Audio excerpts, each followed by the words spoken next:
part of being a big name artist is you have the opportunity to play these corporates and private gigs, which tend to pay a little bit more money, but at the same time, they tend to be a little bit more difficult to play because it's not your core audience. Have to create your own opportunities, but be positioned to take advantage of those opportunities when they present themselves. That would be my biggest advice. Boy, you talk about the right place at the right time and having the background. Wow. Welcome to Bobby Owsinski's Inner Circle. I'm Bobby Owsinski, and this is a show all about music, music production, and the music business. My guest today is the CEO of BookingEntertainment.com, Steve Einzig. BookingEntertainment.com specializes in booking A-list musicians and entertainers like John Legend, Ed Sheeran, Stevie Nicks, Seal, and Maroon 5 for private and corporate events catering to ultra-high net worth individuals. Not only does the company book music from every genre, but also stand-up comedy and celebrity chefs as well. During the interview, Steve and I talked about how his passion for blues led to a breakthrough label job, the most demanding clients to work for, how the number of hits determines how much an artist gets paid, the most popular music genre for private and corporate gigs, and much more. I spoke with Steve from his office in Los Angeles. I think a big question here is how artists get to do private and corporate gigs. How do they get to do it? Yeah. So for instance, do you have to break into that somehow? Is there some magic formula? No, because what we do is we focus on big name artists. So part of being a big name artist is you have the opportunity to play these corporates and private gigs, which tend to pay a little bit more money, but at the same time too, they tend to be a little bit more difficult to play because it's not your core audience. So as long as there's a demand for the artist, and it really depends on who is booking the show and who they like. It could really be anybody because people have such, wide tastes in music that if they have an act that means something to them, or if it's a corporate event, if it's a certain act that fits a certain demographic, then, they want to hire that particular act. And if it's a well-known act, then they have the ability to play these shows. If it's not a well-known act, then, it could be a cover band or something like that they're just trying to fill some time. That's not really what we do. So the big name acts, basically get to do it because they are a big name act and people know who they are. It's funny you just mentioned about how it's a more difficult crowd. I can remember going to a NAMM event, and it was in the Felt Forum, and the Cult was playing. Okay. And it was the worst audience. And they kept on saying, "What's wrong with you people? What's wrong with you people?" Right. And no one was responding. And it's well, yeah, it's not their audience at all. They just happen to be here. Right. And that's why it's really important to pick an artist that works for that demographic. And also, part of the reason artists get paid what they get paid is for the number of hit songs they have. So if you have an artist or a band that has 3 big songs, but you want them to play for 75 minutes, it's okay. So after they play for their 15 minutes of their 3 songs, you got 60 more minutes of them playing filler stuff, which might go over really well for their core audience if the people were buying tickets to come see them because they might love those songs because they listen to the records, all the way through. But if it's a corporate event, then they're going to say, they're going to know the songs that they know, but they're not going to know the other songs. So people tend to talk and maybe go out and smoke a cigarette or whatever. And, there's a cringe factor there sometimes because, you want the artist to be happy. You want the people to be happy. And if people are leaving because it's the filler part of the show, you're maybe I should have chosen a better band. But that's part of what we do is we help people not make those pitfalls. Like, for instance, a band like Sugar Ray, they have their 4 or 5 big songs, but they like to do a 75 to 90 minute set, which is a long set, but they put all kinds of great 90s covers in there. And Mark is really engaging and he really pulls the people in, and the people really like him. He's very likable. So if they're playing a Beastie Boys song or a Stone Temple Pilots song or whatever it may be, people recognize those songs and love it. It's the bands that try to play their new material and you're just wrong audience, buddy. But I stay away from those bands. And I've worked with so many different bands over the 30 plus years that I've been doing this that I know who are the good ones to go to. Like, for instance, Flow Rider. He's got 10 big radio songs. It's a real high energy show. He's into it. The crowd's into it. You want to bring a party to your event, you book Flow Rider and you're going to have a party, as opposed to even just a concert, and then you have some people who like I said, want to put the filler in there, think that they're playing for an audience that's their audience and it's not. You have to be real careful with that. for that exact reason. So why, forgive me for phrasing it like this, but why would a client, corporate client, a private client, whatever, not just go to management of an act that they want? And Okay. why would they go to you? Because when you, like, let's say you said, you know what, I've got a bunch of money and I want to have Stone Temple Pilots play in my backyard because that's my favorite band. Well, maybe you're a bad example, but what does the average person know about staging and sound and lights and how everything has to come together from when the artist arrives in town, let's say the day before, with the ground transportation, the hotels, the green room stuff, the sound check, getting the equipment in, making sure that everybody's on the same page as far as the staging, sound, and lights that will fit into that room or that backyard or wherever it may be. There's so many different variables. And truth of the matter is that the average person can't do it without somebody like us. If you know what you're doing, sure, that's great. But if you don't know what you're doing, no agent or manager is going to be like, oh yeah, here, take this $300,000 band that, you know, makes us a whole bunch of money over the course of the year, touring and doing other corporates and privates, and put them in a situation where everything's going to go wrong because the people aren't equipped knowledge-wise to be able to figure out what they have to do to make the show run smoothly. Now, on the flip side, we've done thousands of these. So if somebody wants Dave Matthews to play in their backyard for their, you know, summer party or whatever, Dave's people will be like, yeah, okay, well, we've worked with this company many times before and they've booked all of our big acts. So, you know, we would love to, we feel comfortable having bookingentertainment.com take care of that stuff for us because we know that it'll be done right. And then you can take it to another level where, yeah, I can make a little bit more money if I cut corners here and there. But when you're dealing with high net worth clients or big corporations and you're dealing with big acts, if you spend a little bit more money on the little things, whether it's the catering or whatever it is, I think I lost it for a second, Bobby. Sorry. Yeah, I know. Actually, the beauty of this platform is it keeps on, it's local. It's recording it locally and uploading it. So okay, we don't really lose connection here. Okay, good. But that said, I didn't get the last part of that. Okay, well, basically, if you take it to the next level, where you go over and above on the catering, on the labor, on the sound and lights, on the bells and whistles, instead of trying to cut corners, then you have a much better show. You have a happy client, you have a happy act, and that there's even more of a reason down the road for the manager to be like, oh yeah, we loved working with that company. Of course, you know, we'll trust them with our biggest talent for, you know, their next event. Yeah. Okay. What's a typical day like for you? I mean, it could be stressful or it could not be stressful. If you're doing everything that you're supposed to do and you make sure, and this is the other thing too, it's all in the pre-production. You know, everything that has to be done beforehand, if it's all in place and you have my production managers, you know, it has everything timed out to the minute as far as load in and labor and power and everything else, and you put everything together, it could be pretty easy. But then sometimes you have something that you can't control, like the private jet for the artist, the door breaks, and now they're going to be delayed 3 hours, and they were supposed to come in 3 hours early, so now you're cutting it close. Or it could be, you know, the weather, it could be anything. Those are the kind of things that you have to deal with and could add a lot of stress to your day of. But for the most part, you know, we do everything we can to make sure that everything's dialed in to the minute, that everybody has everything they need, and that, you know, everything's going to run smoothly. And then if there's things you can't control, that's when you have to start going into crisis mode and figure out how to, you know, fix it. How did you get into this, Steve?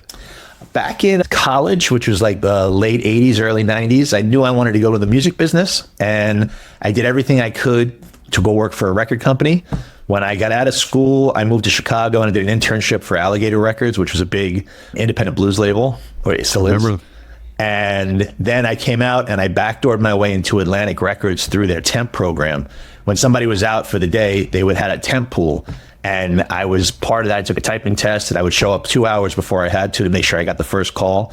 So I ended up working at Atlantic as a temp for a number of weeks. And then I got a full-time temp job where they gave me this blues project that they had that they didn't know what to do with. And I did every aspect of it. I promoted the heck out of it. And I was reading Bill Graham's book. And I was reading, about everything he did in San Francisco and the Fillmore with all those acts, all the acts he worked with, and the live side of it. And while I'm sitting in Atlantic, which was really cool, and Ahmet Ertegun would walk by, and, Valazzoli and all these guys, Jason Flom was starting Lava Records at the time. I mean, it was really a cool place to work, but I just still felt disconnected from music. We were selling CDs, we were in an office, it was a corporate job.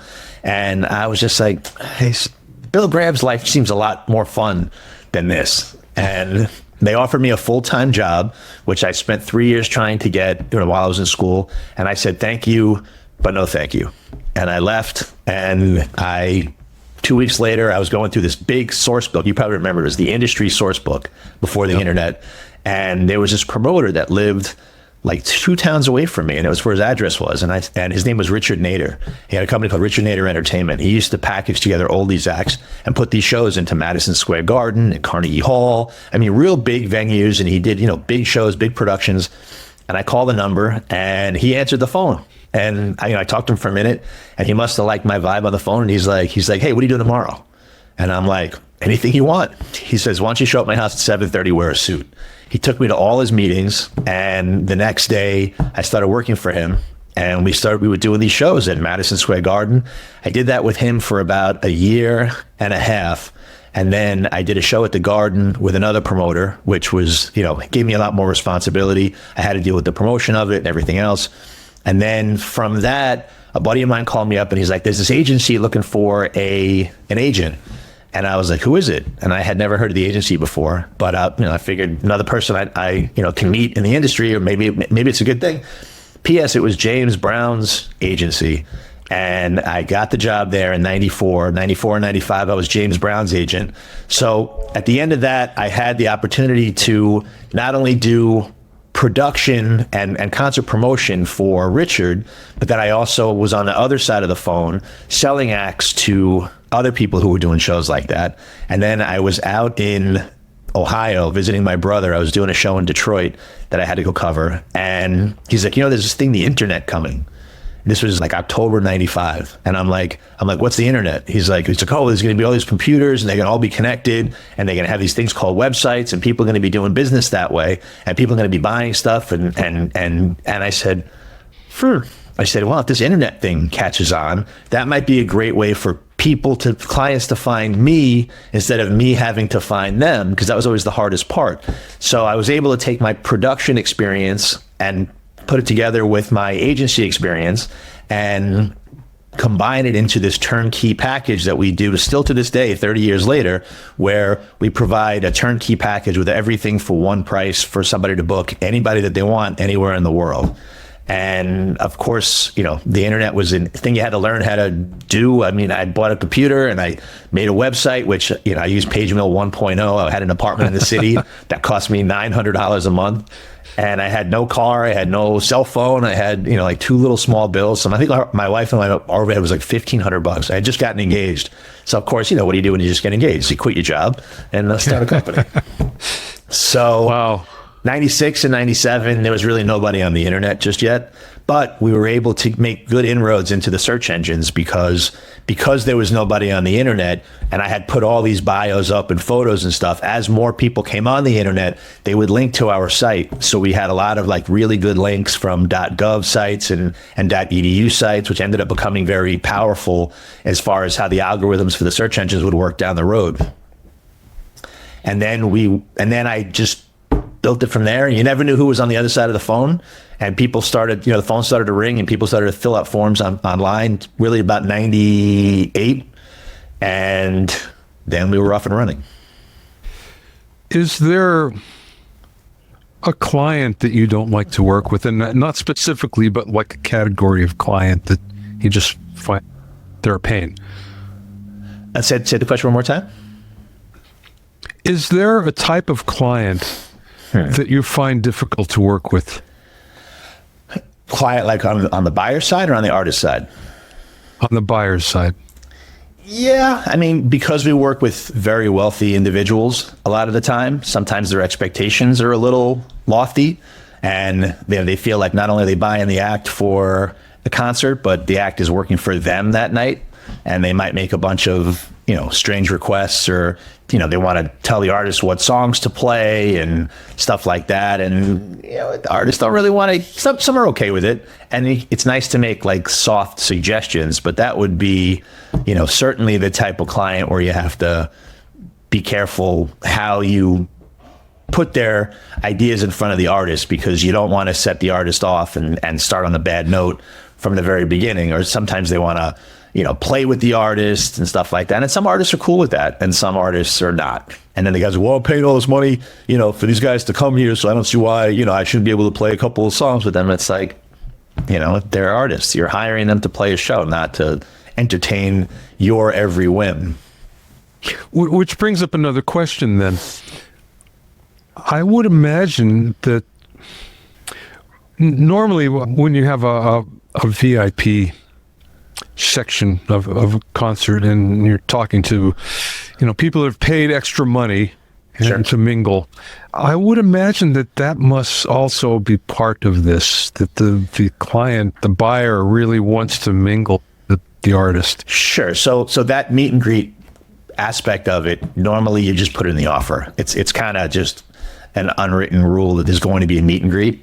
They'll try to limit it to a certain amount of time, just so that they can not be tortured for a half hour. If it's in fact torture, and it's not always torture, sometimes you can't get the artist out of there because they're having so much fun, because they're talking about stories, and maybe, for whatever reason, then maybe they're, a big fan and they have all these stories.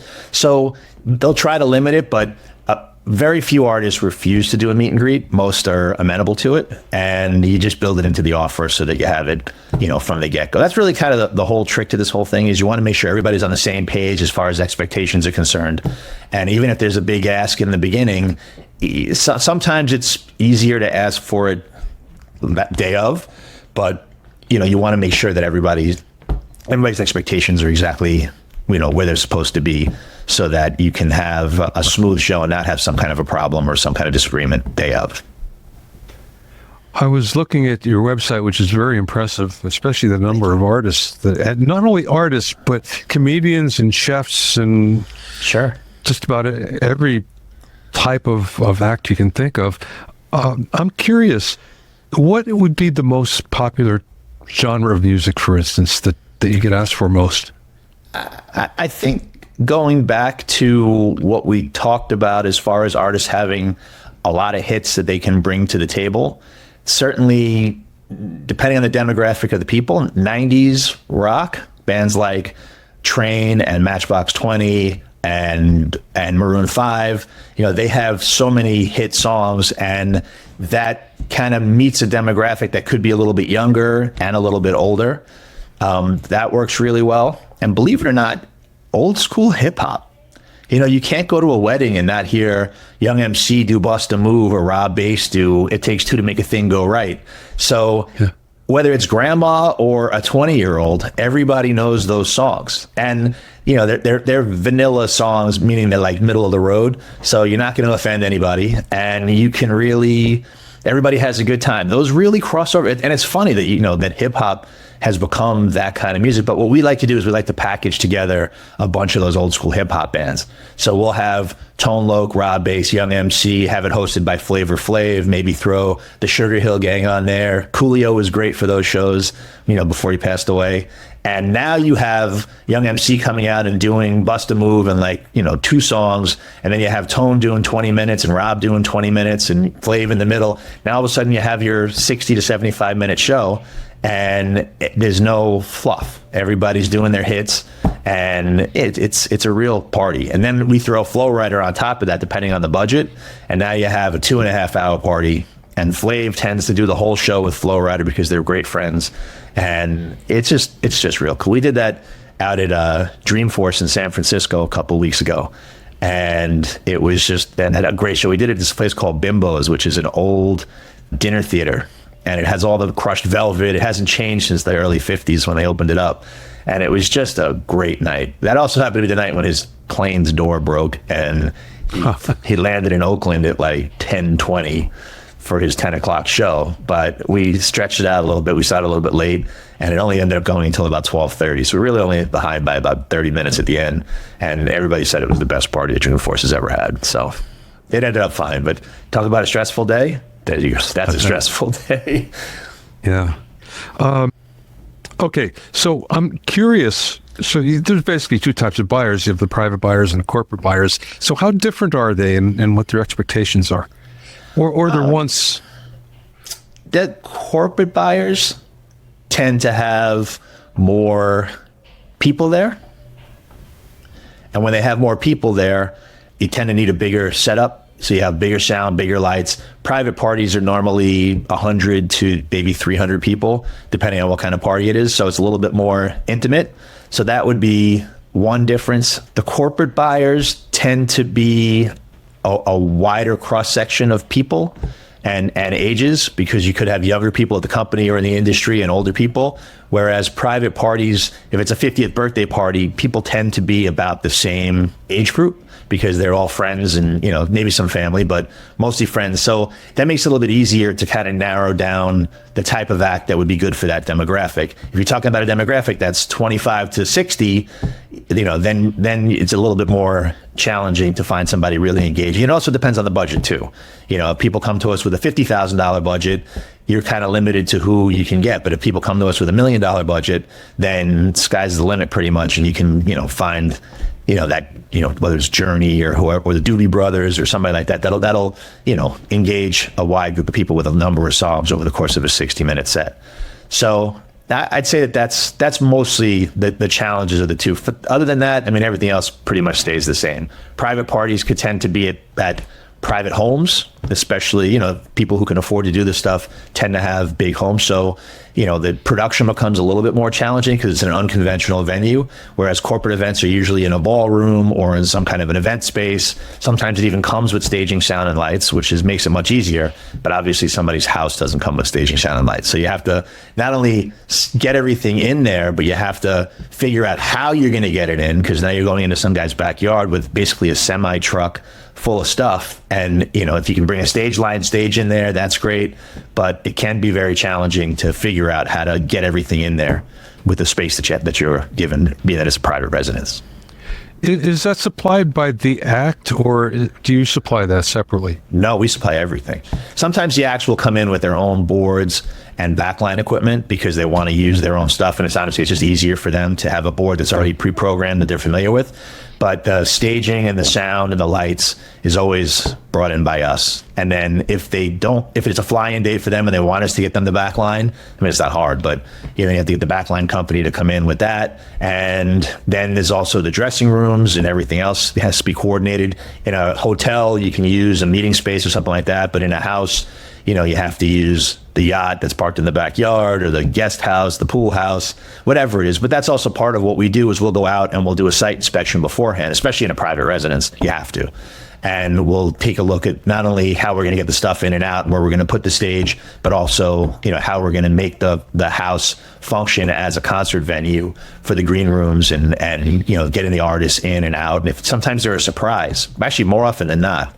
So now you have to figure out how you're going to, you know, hide the fact that there's a band coming sometimes. And we did an event. It was a wedding in Philadelphia, and it ended up going viral. They had Tim McGraw sing My Little Girl for the father-daughter dance, but the bride had chosen that song having absolutely no idea that her father had booked Tim McGraw to sing it. So he was cool as a cucumber. He gave his speech, and he, you know, I don't know how he did it. And the way that we had it set up was that he had her dance with him with her back to the stage.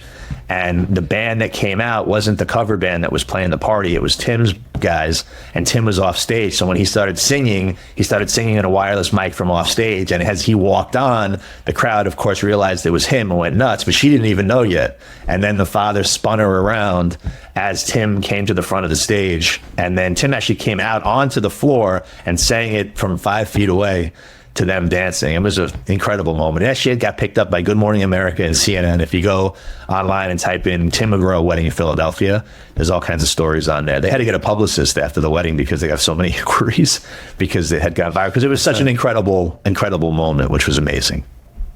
Yeah, that's pretty amazing. Do you go to all the gigs?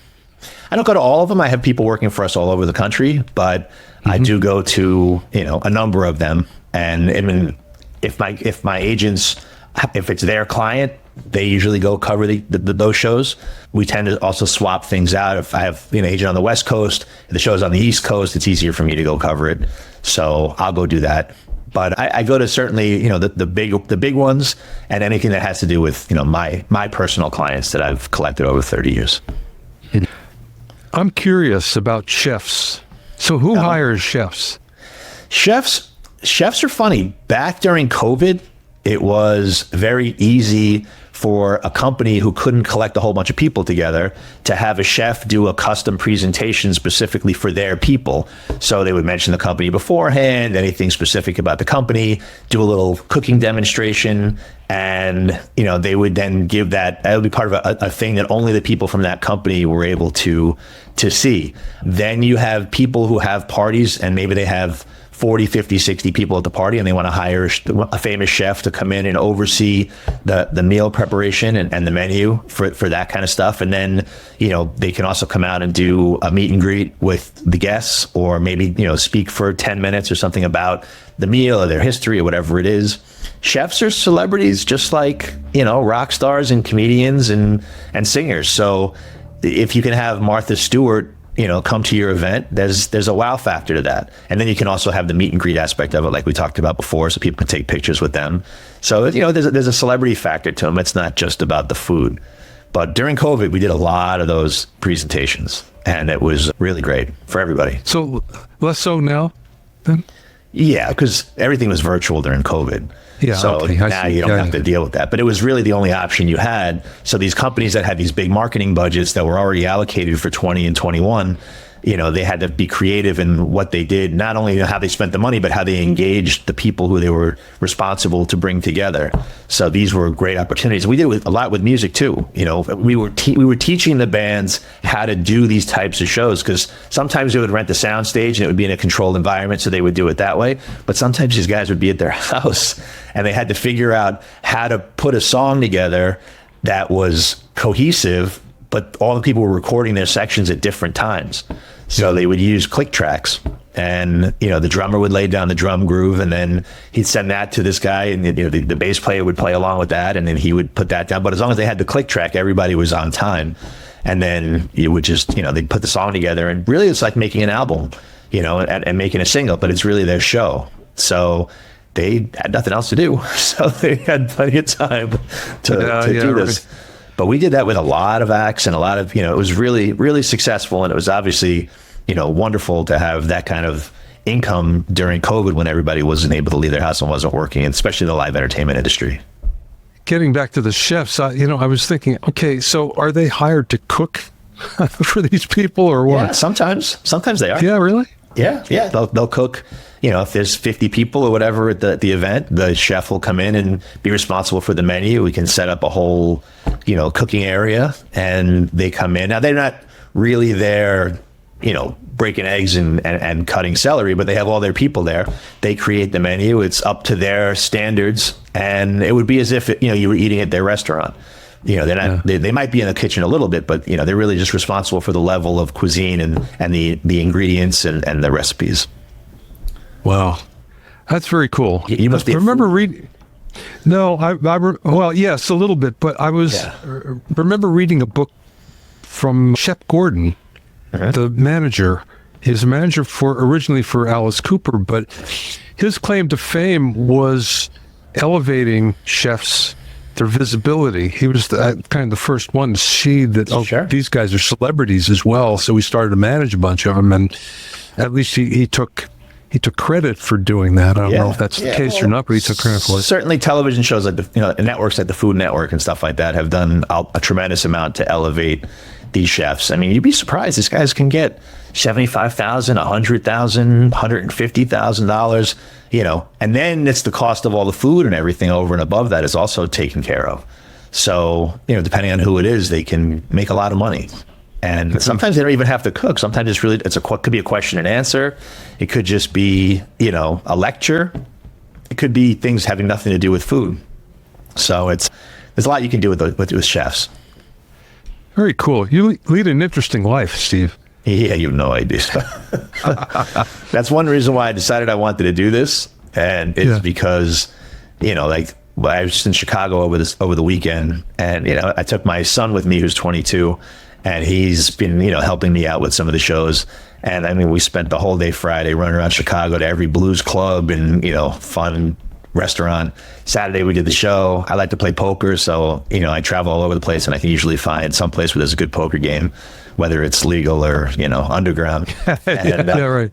It's it's fun. I tend to try to, I'm 54 years old. I've been doing this for a long time, but I can still do a good 24, 36 hour run of no sleep if I have an opportunity to go out and do the show, everything else, and then maximize my time away to enjoy New Orleans or Chicago or Paris or wherever the show may be. I'm one of those I'll sleep when I'm dead kind of people, and I'm pretty good at it.